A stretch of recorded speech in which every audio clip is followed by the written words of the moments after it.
नमस्कार, मध्य प्रदेश की महाडिबेट देख रहे हैं आप। मैं हूं प्रशांत कटारे। तो मध्य प्रदेश विधानसभा चुनाव के ऐलान में ज्यादा वक्त नहीं बचा। भले चुनाव आयोग के ऐलान में अभी कुछ महीने बचे हों, लेकिन सियासत में चुनावी मोड में आ चुके हैं। सियासी दल मोर्चों पर तैनाती भी हो चुकी है। पार्टी कार्यकर्ताओं नेताओं को कोई भ्रम ना रहे, सो नेता भी अपने सेनापति का खुलकर नाम ले रहे हैं, यानी सीधी जंग की तैयारी हो चुकी है। चर्चा करेंगे, लेकिन पहले एक रिपोर्ट दिखाते हैं।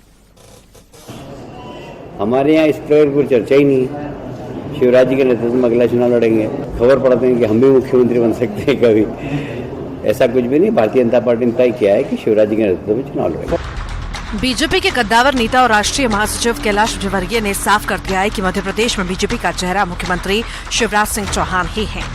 पार्टी ने तय किया है कि शिवराज सिंह के नेतृत्व में ही अगला चुनाव लड़ेंगे। केवल बीजेपी नहीं बल्कि कांग्रेस की ओर से भी लगभग तस्वीर साफ हो रही है। करीब 2 हफ्ते पहले प्रदेश कांग्रेस प्रभारी जेपी अग्रवाल ने कहा था कि कमलनाथ के नेतृत्व में चुनाव लड़ेंगे, लेकिन मुख्यमंत्री कौन होगा इसकी घोषणा तो पार्टी अध्यक्ष ही करते हैं। हमारे शीर्ष नेता वही हैं और आज प्रदेश अध्यक्ष उन्हीं के नेतृत्व में चुनाव लड़ा जा रहा है, लेकिन इसकी घोषणा कौन मुख्यमंत्री होता है वो कांग्रेस अध्यक्ष करते हैं। अब कांग्रेस से राज्यसभा सांसद और चुनाव से पहले के मध्य प्रदेश में एक विधानसभा का दौरा कर रहे दिग्विजय सिंह का बयान आया। मध्य प्रदेश में कांग्रेस कमलनाथ की अगुवाई चुनाव लड़ेगी। कांग्रेस का एक ही फोकस है, कमलनाथ। सरकार बनाने के लिए हमको चाहिए 116 और उससे ज्यादा ही हमको मिलेंगे। 2023 में कांग्रेस के पास में मुख्यमंत्री का चेहरा युवा होगा या फिर हमारे एक ही चेहरा है, कमलनाथ। देश की चुनावी जंग से पहले सेनापतियों की तैनाती हो गई है। लगभग ऐलान भी हो गया है कि यही होंगे राजा। बस इंतजार आधारिक तौर पर जंग का बिगुल फूंकने का है। जबलपुर से पवन पटेल, भोपाल से अनुराग श्रीवास्तव के साथ bureau report, news 18 Madhya Pradesh Chhattisgarh. भले ही चुनावी तारीखों का ऐलान ना हुआ हो, अभी कुछ महीने हैं, 6 से 7 महीने शेष हैं, लेकिन तैयारियां सियासी दलों की जोर शोर से चल रही हैं। बल्कि खुलकर अब जमीन पर मजबूत किया जा रहा है। पार्टी को, कार्यकर्ताओं को लगातार एक्टिव करने में दोनों बड़े सियासी दल जुटे हुए हैं, कांग्रेस बीजेपी। कांग्रेस का अगर हम जिक्र करें तो खुद दिग्विजय सिंह लगातार विधानसभावार एक विधानसभा पर पहुंचकर पार्टी नेताओं की मीटिंग ले रहे हैं, बैठकें कर रहे हैं, और इसी तर्ज पर बीजेपी भी लगातार तैयारियों में जुटी हुई है। और इस बीच जो बयान सामने आए वो बताते हैं कि भैया तस्वीर साफ है, चेहरे साफ हो चुके हैं। हालांकि पहले से भी लगभग तस्वीर साफ थी, लेकिन बड़े नेताओं का जो इजहार का अंदाज है वो बताता है कि भाई किस चेहरे पर पार्टी चुनाव लड़ने जा रही है। सीएम शिवराज के नाम पर साफ कहते हैं। जब कैलाश विजयवर्गीय से सवाल किया गया तो वो कहते हैं कि पार्टी तय कर चुकी है कि सीएम शिवराज के चेहरे पर ही वो चुनाव में जाएगी। तो दूसरी तरफ कमलनाथ के चेहरे पर भी दिग्विजय कहते हैं हमारा एक ही चेहरा है। चर्चा करेंगे। 3 खास मेहमान हमारे साथ जुड़ रहे हैं। अजय विश्नोई जी हैं, बीजेपी विधायक। बहुत स्वागत है अजय जी आपका न्यूज 18 पर। भूपेंद्र गुप्ता जी, उपाध्यक्ष कांग्रेस मीडिया विभाग, आपका भी बहुत स्वागत है। और वरिष्ठ पत्रकार सतीश एलिया जी चर्चा में हमारे साथ हैं, आपका भी बहुत स्वागत है। अजय जी, चर्चा की शुरुआत आपसे करूंगा। कैलाश विजयवर्गीय मोहर लगा रहे हैं 23 के चुनाव में सीएम शिवराज के चेहरे पर ही लड़ा जाएगा चुनाव। मोहर माने या अभी भी कुछ? ना कैलाश जी को मोहर लगाने की जरूरत है जी। कैलाश जी को मोहर लगाने की जरूरत है, ना आपको मोहर लगाने की जरूरत है, ना मुझको मोहर लगाने की जरूरत है। बहुत अपने आप में स्पष्ट रूप से दिख रहा है कि हमारा लीडर आज की तारीख में शिवराज सिंह चौहान है, वो लीड कर रहे हैं, तेज गति के साथ में चल रहे हैं, एक के बाद एक नई योजनाएं दे रहे हैं, रोज नया शहर नाप रहे हैं, रोज नए कार्यक्रम कर रहे हैं, एक साथ दिन में 10-10, 5-5 कार्यक्रम कर रहे हैं। जो नेतृत्व कर रहा है वही नेता है और उसी नेता के पीछे हम चल रहे हैं और चुनाव तक चलते चले जाएंगे। हमारे को कोई नेतृत्व की आज की तारीख में किसी ने कहा है कि हमको नए नेता की जरूरत है, या किसी ने कहा है कि इन नेता को बदल रहे हैं? तो हमारा नेता तो अपने आप में स्वघोषित है, स्पष्ट है, पार्टी की तरफ से निर्देशित है, हाईकमान की इजाजत से और हम सबकी सहमति से वो हमारे नेता हैं और उनके नेतृत्व में हम तेज गति के साथ में विकास के काम कर रहे हैं। अगले चुनाव की तैयारी मैदान में करने के लिए तैयार है। चलिए, बिल्कुल ठीक बात है। भूपेंद्र गुप्ता जी, दिग्विजय सिंह का भी बयान आया। दिग्विजय सिंह का जो कद पद या हम कहें कि उनका जो अनुभव है वो भी बड़ी एक ही लाइन में कह रहे हैं, साफ लहजे में कह रहे हैं कि भाई हमारा एक ही चेहरा है और वो है कमलनाथ। हेलो। निश्चित रूप जी। से कमलनाथ ही एकमात्र चेहरा हैं और बाकी सारे लोग जो है उनके नेतृत्व में काम जी। कर रहे हैं। आज जो है दिग्विजय सिंह जी जो है जिस तरह से पार्टी में कोऑर्डिनेशन का काम कर रहे हैं, जी। एक एक जगह पर जाकर वो फिजिकली लोगों से मिल रहे हैं और उनका वेरिफिकेशन भी कर रहे हैं। हमारे जो बूथ कमेटियां हैं, हमारी जो मंडल कमेटियां हैं, सेक्टर कमेटियां हैं, उनमें जाकर जो है वो पर्सनली सबसे मिल रहे हैं और ये हमारा एक संयोजन है। दूसरी चीज ये है कि सभी लोगों की सहमति से जी। सभी लोगों के साथ बैठकर हमारा वचन पत्र से लेकर हमारी सारी व्यूह रचना हो रही है। हमारी पूरी एक एक गतिविधि में सारे नेता शामिल हैं, तो इसमें कहीं कोई बात है ही नहीं है। कमलनाथ जी हमारे लीडर हैं और उनके नेतृत्व में हम चुनाव लड़ रहे हैं। जी ठीक है सतीश जी, अब लगभग इतना तो तय हो गया है। ठीक है, तमाम तरह की बातें बीच में जरूर चली होंगी, दोनों सियासी दलों की ओर से कई बार सवाल जो उठाए जाते रहे होंगे, लेकिन इतना तो तय है कि भाई कौन किन के बीच में ये जंग होने जा रही, किन के नेतृत्व में ये जंग होने जा रही है 23 की। देखिए बहुत स्पष्ट है, भूपेन्द्र जी भी कह रहे हैं और अजय विश्नोई जी ने भी कहा, निश्चित रूप से दोनों पार्टियों की लाइन आज की तारीख में अगर हम बात करें तो बहुत स्पष्ट है। लेकिन अभी चुनाव को 6-7 महीने बाकी हैं और जैसा कि राजनीतिक दलों में होता है, जो बयानबाजी होती है, जैसे कैलाश विजयवर्गीय जी के बारे में आपने कहा, तो निश्चित रूप से वो कोई आधिकारिक उस तरह से पार्टी का बयान उनका नहीं है, पार्टी की घोषणा उस तरह से नहीं है। लेकिन स्वाभाविक तौर पे जो मुख्यमंत्री शिवराज सिंह चौहान हैं, उनके नेतृत्व में पार्टी सारा अभियान तैयारी कर रही है, तो स्वाभाविक तौर पर चेहरा वो होंगे। लेकिन ये अभी 6-7 महीने बाकी हैं। आगे राजनीति पार्टी के अंदर, पार्टी की रणनीति किस तरफ जाएगी, और कांग्रेस में भी पिछला चुनाव जब लड़ा गया था तो ये नहीं था कि कमलनाथ मुख्यमंत्री उसमें बनेंगे। एक कमेटी बनाई थी, वो प्रदेश अध्यक्ष थे दिग्विजय सिंह जी ने उसको कोऑर्डिनेट किया, ज्योतिरादित्य सिंधिया भी उस समय थे 2018 में, और अजय सिंह जी भी, सारे लोगों ने एक समन्वय बनाया था और उसका नतीजा भारतीय जनता पार्टी को हराकर कांग्रेस ने साबित किया था कि एकजुटता होती है तो कांग्रेस भी जीत सकती है। इतने लंबे समय का जो वनवास था खत्म हुआ था। लेकिन अब वो हालात 2018 जैसे तो कम से कम कांग्रेस में भी अब नहीं है। लेकिन ये एक अच्छी बात है कि दिग्विजय सिंह उसी भूमिका में फिर से आ गए हैं और कमलनाथ के नेतृत्व की वो बात कर रहे हैं। अब बाकी उनका जो नेतृत्व, जैसे बीच में अरुण यादव जी ने भी कहा था कि चेहरा तो कोई भी हो सकता है। बिल्कुल, जैसे अग्रवाल जी का एक बयान आया था, इनके कांग्रेस के प्रभारी थे, कि वो विधायक दल में तय होता है, तो उसको लेके भी समाचारों में और खासकर पॉलिटिकल बातचीत में ये चला था कि कमलनाथ के चेहरे को लेकर कोई संशय पार्टी के अंदर है क्या। तो ये चीजें अब कई बार चलती रहेंगी जब तक कि दोनों ही पार्टियां आधिकारिक तौर पर यह घोषित नहीं कर देती कि उनके नेतृत्व में चुनाव होगा, कमलनाथ जी की और शिवराज सिंह जी की। तब तक जनता भी इस पर पूरी तरह से कैसे यकीन करेगी। तो निश्चित रूप से अभी बहुत 6-7 महीने हैं, बहुत जल्दबाजी होगी कि ये इसको हम अंतिम मान लें जो बात आज कही जा रही है। जी बिल्कुल सतीश जी, सवाल इस लिहाज से भी था चूंकि अगर कैलाश विजयवर्गीय जी का बात करें, जिक्र करें, या फिर दिग्विजय सिंह जी का, लोगों का कद पद वो है कि भाई जो केंद्रीय नेतृत्व के नजदीक रहे हैं, लगभग हर वो जानकारी जो केंद्रीय नेतृत्व लेने वाला होता है लगभग इनके पास होती है सतीश जी। लेकिन इसमें ये बात भी कार्यकर्ताओं के बीच में एक चर्चा चल पड़ती है, कार्यकर्ताओं के बीच में एक चल पड़ती है, और अगर पार्टी में एक से अधिक नेता हैं, एक से अधिक गुट हैं, तो उनके बीच में उस चीज को लेकर अगर कोई संशय है या कोई बातचीत है तो वो भी उभर कर आ जाती है। और मुझे लगता है राजनीतिक दलों के अंदर इस तरह की बातचीत होनी चाहिए कि जो मौजूदा नेतृत्व है, मान लीजिए कमलनाथ प्रदेश अध्यक्ष है, इसके पहले वो नेता प्रतिपक्ष भी थे, तब भी ये कहा गया कि 2 पदों पर एक व्यक्ति नहीं रहना चाहिए, मुख्यमंत्री का चेहरा कौन होगा, या भारतीय जनता पार्टी में लगातार शिवराज सिंह चौहान मुख्यमंत्री कंटिन्यूसली बने हुए हैं, अलबत्ता उनके नेतृत्व में पिछला चुनाव पार्टी हार गई थी, इसके बाद भी वो फिर मुख्यमंत्री बन गए।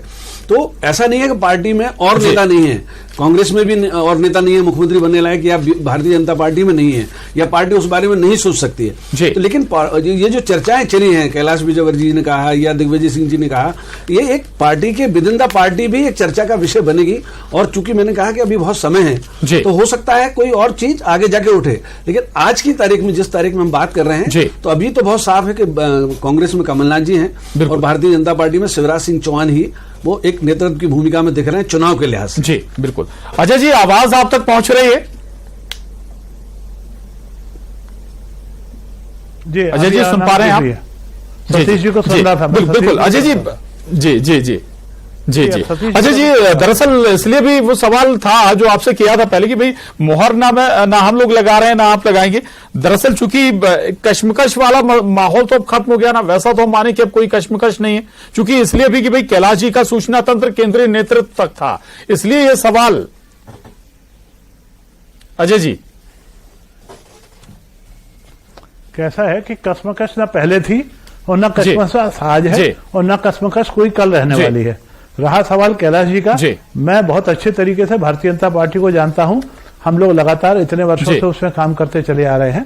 कैलाश जी, हमको किसी को यह अधिकार नहीं है कि किसी को नेता घोषित कर दें, और जो ना कैलाश जी ने ऐसा कुछ कहा है। कैलाश जी के भी मुंह में जबरदस्ती शब्द डालने की कोशिश उस मीडिया वाले ने करी है जो उनका इंटरव्यू ले रहा था, जिसको उन्होंने स्पष्ट रूप से संकेत कहा है। हमारे यहाँ नेतृत्व पार्टी तय करती है, हाईकमांड तय करता है, और आज की तारीख में वो पार्टी नेतृत्व हमारा 3 साल से लगातार चला आ रहा है, उसमें कहीं कोई डिस्प्यूट नहीं है। 3 साल से हम उनके नेतृत्व में काम कर रहे हैं। चुनाव के मैदान बिल्कुल नाके निकट दिखने लगा है। अब इस वक्त पर भी पशुपेश रहेगा, मैं नहीं समझता हूं भारतीय जनता पार्टी इतनी कमजोर है कि चुनाव के आखिरी 4-6 महीनों में भी कोई पशुपेश पाल के रखेगी। हमारी नीतियां भी स्पष्ट हैं, हमारा नेता भी स्पष्ट है, हमारा लक्ष्य भी स्पष्ट है।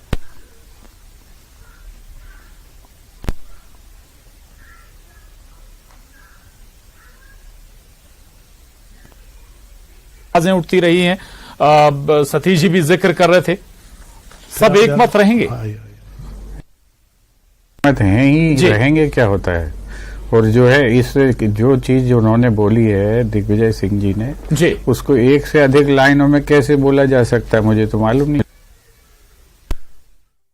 लाइन में उन्होंने बोल दी है, तो ये जो है स्पष्ट है। कमलनाथ जी के नेतृत्व में हम लोग चुनाव में जा रहे हैं। कमलनाथ जी का जो फेस है वो रिकॉग्नाइज्ड फेस है और गुडविल है उसकी। 15 महीने के उनका जो कामकाज है उसने जो है सिद्ध किया है कि 18 साल का जो कुशासन था वो उसके सामने फीका है। जो काम हमने किए हैं वो काम आज भी जो है शिवराज सिंह की सरकार नहीं कर सकती। 18 साल का राजकाज के बाद भी क्या ये 100 रुपए में 100 यूनिट बिजली दे सकते हैं? ये 3000 करोड़ रुपया हर साल पानी में बहा रहे हैं बिजली ना खरीद के, लेकिन हमने जो है उस पैसे का जो पैसे से लोगों को बिजली दी, 100 रुपए में 100 यूनिट बिजली दी हमने, दोगुनी जो है वो ये तो सारे लोग कहते थे पैसा हम छोड़ के ही नहीं गए, तो आप ये कहाँ से करोगे। तब भी हमने 27 लाख किसानों का कर्जा माफ किया। इनके वित्त मंत्री से लेके मुख्यमंत्री जी के बयान उठा लीजिए, ये तो खुद ही कहते थे कि हम तो पैसे छोड़ के नहीं गए, खजाना झाड़ू लगा के गए, तुम करोगे कहाँ से। लेकिन इसके बावजूद कमलनाथ जी ने करके दिखाया। हमने जो है दोगुनी पेंशन की, सामाजिक सुरक्षा पेंशन, हमने जो है 28,000 से 51,000 शादियों में बच्चियों को अनुदान किया। कितने काम किए, 1,000 गौशालाएं हमने बनाई। यहाँ तो 15 साल में एक भी शासकीय गौशाला नहीं थी। ये काम हमने करके दिखाया और जनता इसको मानती है, जनता इस पर भरोसा करती है। और उस भरोसे के साथ जो है और हम अपनी ताकत के साथ, संगठनात्मक संरचना के साथ मैदान में जा रहे हैं। जैसे भारतीय जनता पार्टी बड़ी बड़ी बातें 18 में करती थी, निपटा देंगे, है कहाँ कांग्रेस, बच्चे नहीं है, वही बातें आज कर रही है। लेकिन जो है 2018 ने उन्हें घर बिठाया, 2023 भी उन्हें घर बिठाएगा। लेकिन भूपेंद्र जी टोक रहा हूं, जो बात आप कह रहे हैं उस समय जो बयान आते थे कि भाई खजाना खाली है, 15 महीने जब आप सरकार में रहे, लगभग 1.5 साल के आसपास, उसका जिक्र करते हुए शिवराज जी दोहराते हैं कि भाई पैसा नहीं था तो हम पैसा कहां से ला रहे हैं, जनता के लिए जो योजनाएं हैं उसके लिए भी पैसा आ ही रहा है। तो यही तो कह रहे हैं, वो ये क्या बता नहीं रहे कि 3 लाख करोड़ रुपया कर्जा ले लिया, कर्जा लेकर घी पी रहे हैं। पैसा कहाँ से आ रहा है, कोई उनके घर से आ रहा है क्या? ये पैसा तो जो है कर्जे उठाए जा रहे हैं, जो है प्रदेश की संपत्तियां गिरवी रखी जा रही हैं, हमारे जो फाइनेंशियल इंस्ट्रूमेंट हैं गिरवी रखे जा रहे हैं, गिरवी रख के तुम पैसे ला रहे हैं।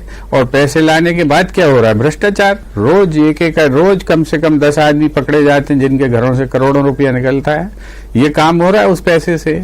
कर्जा लिया जा रहा है, जनता कर्जा चुकाएगी, हमारे नाती पोते कर्जा चुकाएंगे, और जो है उसके नाम पर वाहवाही और इवेंटबाजी हो रही है। तो ये सबके सामने स्पष्ट है, आपके सामने भी स्पष्ट है, जनता के सामने भी स्पष्ट है। जी अजय जी, इस पर जरूर जवाब चाहूंगा। आरोप है भूपेंद्र जी का कि भाई बीजेपी सरकार में कर्ज लगातार बढ़ता गया मध्य प्रदेश का।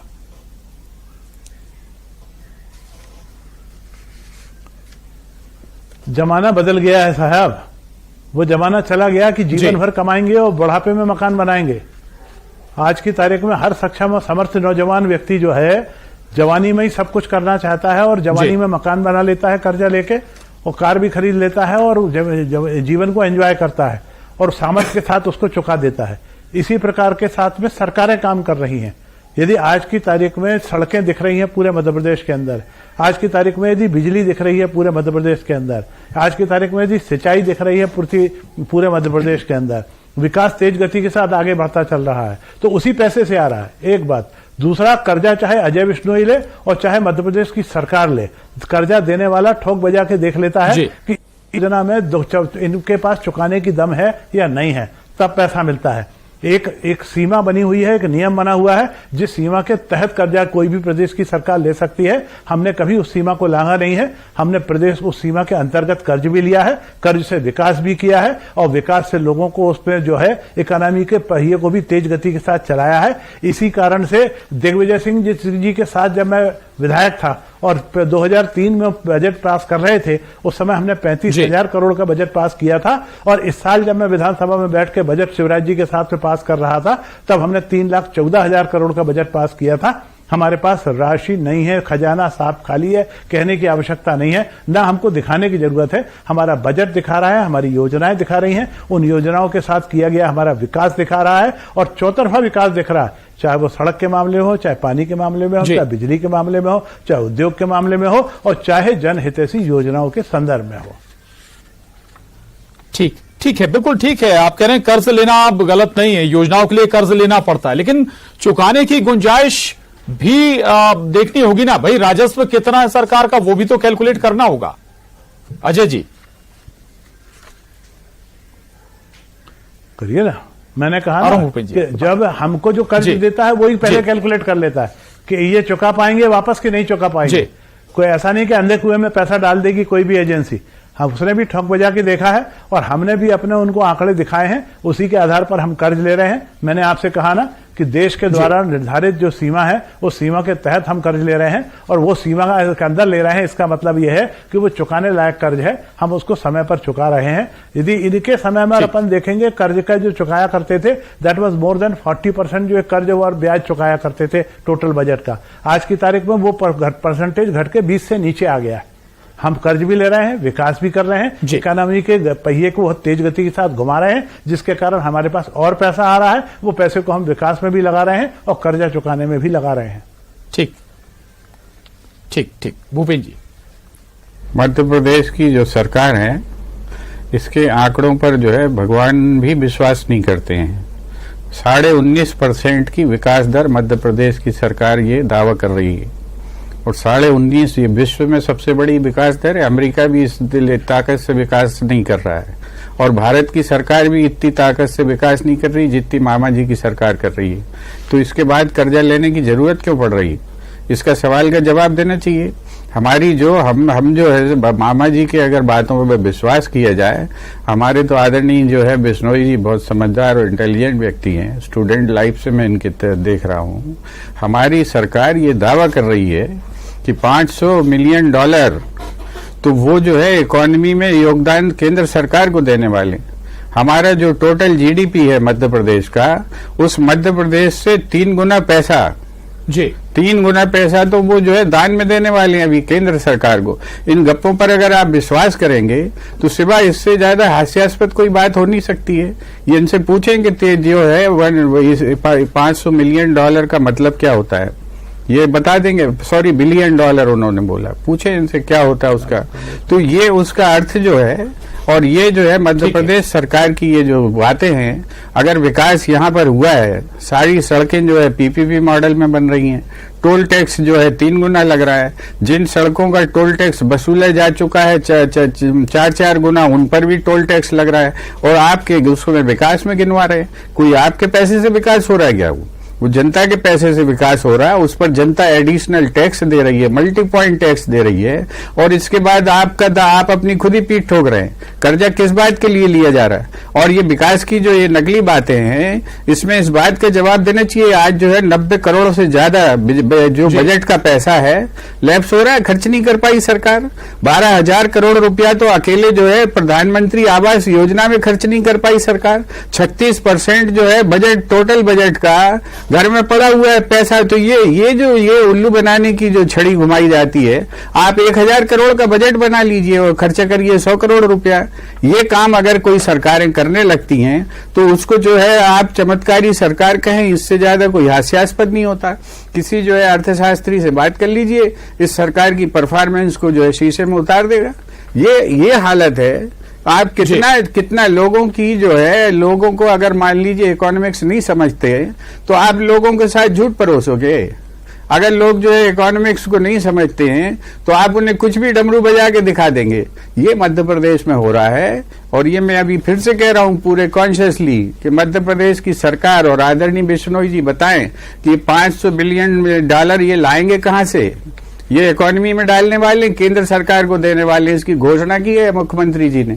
ये बता दें तो हम खुद ही निहाल हो जाएंगे और तत्काल प्रणाम करेंगे। विष्णु जी, इस पर आपका जल्द रिएक्शन।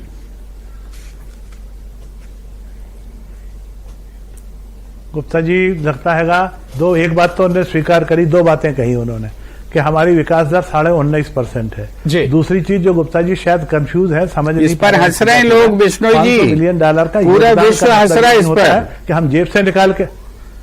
जी, कहाँ है पैसे बताएं जरा। 500 मिलियन आपके जीडीपी का 3 टाइम्स होता है। इसके जवाब देगी। हम तो हंसी रहे। 3 टाइम्स टू योर जीडीपी।